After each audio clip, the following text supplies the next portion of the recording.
Hello दोस्तों, नमस्ते, प्रणाम। आप सभी का मेरे चैनल पर स्वागत है।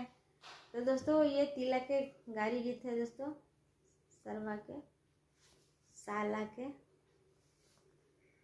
कैसे बताऊं मैं सखिया, कैसे बताऊं मैं सखिया, कैसे बताऊं मैं सखिया, ढोलक बजाई के,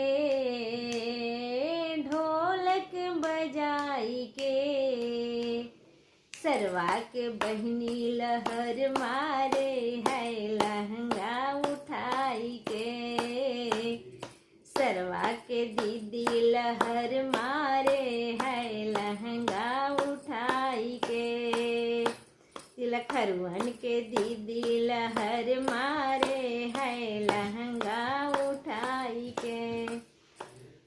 कैसे बताऊं मैं सखिया, कैसे बताऊं मैं सखिया, कैसे बताऊं मैं सखिया, ढोलक बजाई के, ढोलक बजाई के, सरवा के दीदी लहर मारे है लहंगा उठाई के, सरवा के दीदी लहर मारे है लहंगा उठाई के, अगुआ के दीदी लहर मारे है लहंगा उठाई के, अगुआ के दीदी लहर मारे है लहंगा उठाई के।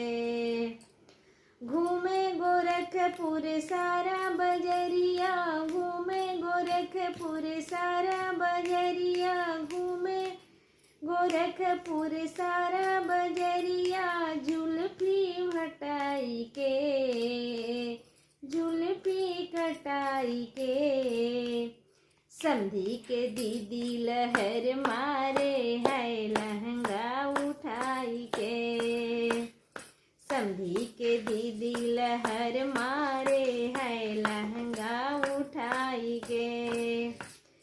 कैसे बताऊं मैं सखिया, कैसे बताऊं मैं सखिया, ढोलक बजाई के, ढोलक बजाई के, तिलक हरवन के दीदी लहर मारे है लहंगा उठाई के, सरवा के दीदी लहर मारे है लहंगा उठाई के, बरतियन के दीदी लहर मारे है लहंगा उठाई के, पंडित जी के दीदी लहर मारे है लहंगा उठाई के।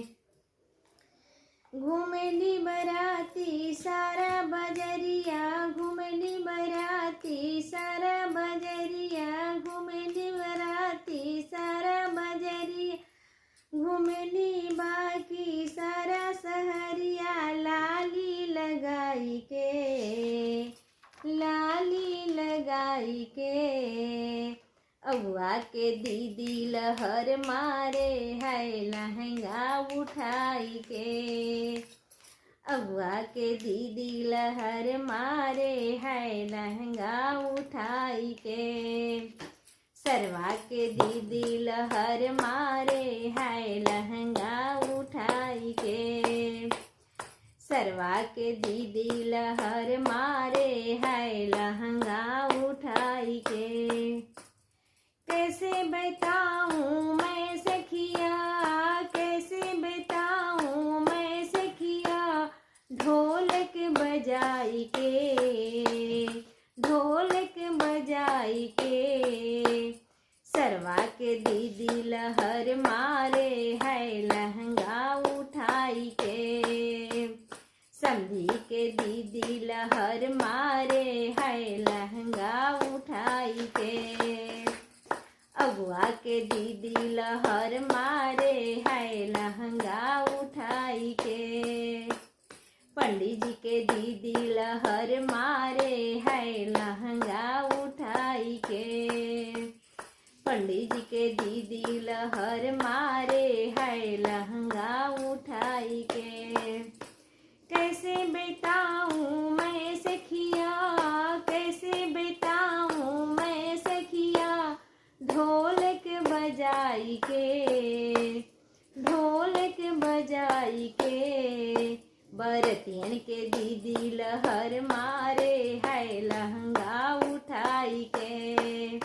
बरतियन के दीदी लहर मारे हाय लहंगा उठाई के। तिलक हरुअन के दीदी लहर मारे हाय लहंगा उठा